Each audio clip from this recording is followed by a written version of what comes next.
jumping in our group chat and talking a ton about it and how much better they feel, how much they're like, oh, that's really tight in there. So I'm going to go through those exercises with you guys as well. First one, what we're going to do, coach stretch. You can get into this. We want to spend about 1 to 2 minutes in this on each side. The idea is legs up, nice and straight, stretching through that quad and that hip flexor. If you can get into this position, what you want to do is squeeze through that glute, contract it, relax, squeeze, relax, going back and forth with that.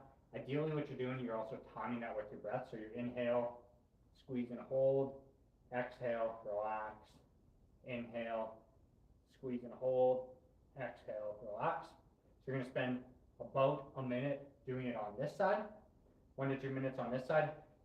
There's going to be 2 exercises in this, one now and one near the end here. That if you have the extra time, definitely spend more time on these ones. So like I said, first one, this one 1 to 2 minutes. If you can, spend extra time here, especially if you sit at a desk a lot and you have really tight hip flexors. Or another really good sign that you need this one is if you, when you sit for a long time, when you first go to get up, you kind of can't stand straight up, then you'll know that that is a good one for you. So again, you're going to switch over, do the other side.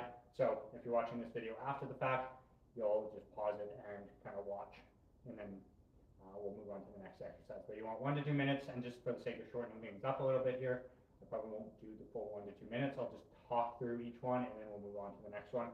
Now, if you can't get into this, if this is too difficult for you, one, if you can do it from here or even from down here, then you can do that. If you can't get into that, just start down on the ground like this in a simple lunge. And if this is giving you the stretch you need, great. One thing that you can do is if you're here and you don't feel much of a stretch, if you sit up a little bit taller, push that hip forward just a little bit and squeeze again through that glute, you should feel that start to stretch through there. If this is where you're at, this is where you're at. Work here until you can get to the point where you can get this foot up on a chair or a bench or a couch or whatever. And then if you're just to here, that's great. And then eventually you'll work your way all the way up until you can sit up nice and tall in here. So that's exercise 1. Again, that's 1 to 2 minutes there. And then the next one we're going to get into, you're just down on the ground. And we're just going back and forth here like this. And what this is going to do is a couple things. We're going to hit, when this leg's like this, we're getting it through our calf and our hamstring here, even into our glute a bit. When we come and we alternate through here, now we're getting into the front of this leg and this hip. So we're kind of alternating, going back and forth on those. And while this is going to stretch the tissues there, it also acts as a little bit of a nerve floss. So if you're having, say, sciatic nerve problems or something like that, this one can be good. Basically, it just gets that nerve to move just a little bit, which is really beneficial for us. The thing being, if you do have nerve issues, if you're getting nerviness down the leg as you get into this, is just be careful not to push this one too hard. You just want to feel just a little bit there, not pushing it super hard. So if that's you, just be a little bit careful with that, because you can also irritate that nerve if it is already sensitive for you. And then if you want to kind of work that nerve flossing part a little bit more, is think back arching a bit, neck coming back a bit, and then curving through that back, tucking that chin in. And then also this toe here, when we're bringing it up, if you point it, there's going to be less. If you lift it up, there's going to be a bit more tension on there. So that's going to be your second exercise. And again, this one you probably don't need quite as much time with as the previous one. But if you rock back and forth here on each side for about a minute, that would be great. Next one, real simple, just getting into the groin now. So we're just rocking back and forth here. If you have sensitive knees, just put like a little pillow or roll up a blanket or a towel or whatever you need under that knee.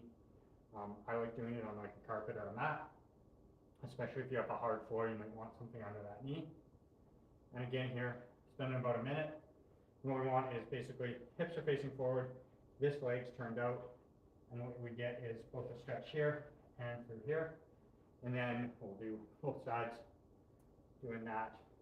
And if this is good for you, if this is all you need, then great, just do that. If you need more than this, then what you can do is just drop down about a straight leg, and you'll get more of that stretch coming through on this leg now.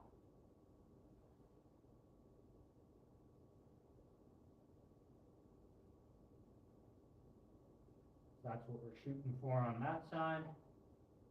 And then again, this is all in the mobility challenge I'm running right now, but I realized that's already started. A bunch of you guys have probably missed that, so I wanted to still get this out to you guys, show you some of the stuff that we're doing within that mobility challenge. So if you have any mobility restrictions, this is the kind of stuff that you need to be doing, getting some regular stretching and foam rolling in. And that's actually not something that I have my clients do all of the time. What we need to do is work on that first when we're in pain, when our tissues need that love. We do that, and then after that, we start to mobilize more, and we start to train in a way that our movement mechanics and how we're moving is really dialed in. And we're moving so well that we actually don't need a whole bunch of this. All of the tightness that you feel and the pain that you get is from a compensation pattern or muscle imbalances that you created within your life. So at the start, we do a lot of this foam rolling, a lot of this stretching that I have going on in my mobility challenge right now. But then after that, you don't need to do it as much. You need to do maybe a little bit to maintain things, or injuries come up here and there, or maybe you're training more at one time than another, doing a bit more of it. But eventually, what we want is that you're only using it from time to time to help maintain versus constantly having to do it to get out of pain and to start moving well again. So into our next one here, find something where you can basically get your elbows up on it, and then you're just going to drop your head through and stretch. You're going to feel this through your triceps and your lats. And if you don't like this variation, or you're not feeling the stretch quite right, or having trouble getting into it, you can also just go to straight hands and get it that way as well. And just drop down into it. Come in and out of it a bit. I find when you're going to rotate side to side, if I drop this way, I'll feel it more on my left. If I drop this way, I'll feel it more on the right. So you can play with that a little bit and see kind of what works best for you. You can even kind of traction yourself a bit in the sense that my hands are kind of here gripping, and then I'm kind of sitting back and pulling away a little bit. This is really good if you have tight lats, or if you find your shoulders are always rolled in and you're getting shoulder pain. This is a really good exercise for that. And then we'll finish with one more upper body one here. Well, actually, sorry, we're going to do one more lower body one that's really important, and then finish with the upper body one. So we'll hit that, and we'll hit our pigeon pose here. So this is the other one that I was saying at the start. If you have the extra time for it, definitely spend some time here. You have options. You can either, one, kind of start up and stay nice and high here, if that's what works for you, if that's good. Or you can kind of drop down, relax into it, hang out here. Or what you can even do is start playing around with different positions a little bit. Feel like, hey, where do I get that best stretch into my hips? Or if you want to get really good and active with it, what you can do is kind of bring yourself up, lower yourself down, and then with time, you use less and less of your arms and more of just actively moving through that on your own. That obviously takes a little while to get there, so you want to make sure to do both sides.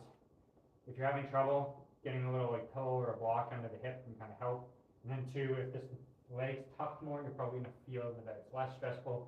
If you really push it out, you're going to get more. So do kind of whatever level you're at and where you feel the stretch, and you can get into it and actually still kind of relax into it is an important piece of it too. So this pigeon, if you have extra time, spend extra time in the pigeon, spend extra time in the couch stretch. 1 to 2 minutes for sure. If you have time, you can spend even like say 4 minutes in each of those, especially if you're sitting lots. Getting into the glutes is super important because a lot of us are sitting on those a lot of the time, mashing that tissue down, and we need to kind of stretch that out. Last one, find yourself a wall. Super simple. We're just going to come up, stretch through our pecs a little bit. Now, one thing I noticed with this is some people really push hard into it. Just push in until you first feel a little bit of a stretch in there. And just hold that again for about a minute. If you have any issues with like thoracic outlet type symptoms where you're basically your scalenes are packed, that kind of thing, can pinch off the feelings in your hands. So if you feel some numbness into your hands, don't worry too much about it. Maybe back it off a little bit or come out, shake your hands out and get back into it. But that's all that is just as you're stretching, you're putting some tension onto that. And that's what we're going to finish off with, is getting into the pec a little bit. So you guys that's what's going on in my mobility challenge right now. If you aren't in on that, if you missed the boat on that one, that's okay. I'm still gonna try and put some of them up here on live so that you guys can get some of that information out. If you're dealing with pain, mobility restrictions, and you're looking for some help, I've dropped in the description a link where you can book a call if you are dealing with those and see what a program might look like for you, see what troubles you're having, see where maybe you're getting caught up, and see where I can help you guys. Just a call where we can have a chat and kind of see where that's happening for you, give you some advice, and then if it's right for you, we can get you in on the program too.